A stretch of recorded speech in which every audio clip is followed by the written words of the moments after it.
Faire davantage pour mettre fin au cauchemar en Syrie. Ban Ki-moon, le secrétaire général des Nations Unies, en appelle aux grandes puissances.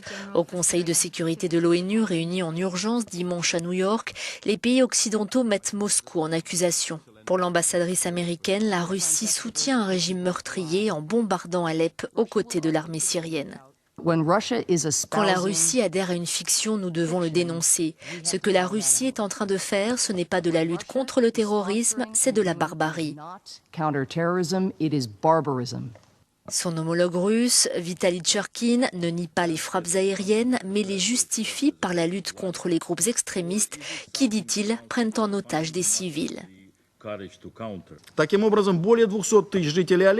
Plus de 200 000 personnes à Alep sont prisonnières de groupes terroristes comme le Front al-Nosra, dit-il. Ils essaient d'utiliser les femmes et les enfants comme des boucliers humains.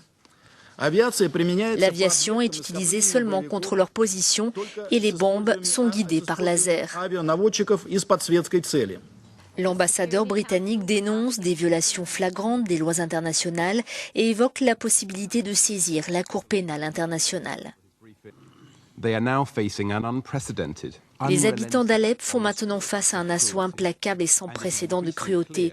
Il est de plus en plus clair que cette attaque va au-delà des capacités des seules forces aériennes syriennes. Par conséquent, il est difficile de nier que la Russie agit en partenariat avec le régime syrien pour commettre des crimes de guerre. La réunion a été convoquée par les États-Unis, la France et le Royaume-Uni. Ces pays veulent faire pression sur Moscou et indirectement sur Damas pour établir un cessez-le-feu prévu par un accord américano-russe.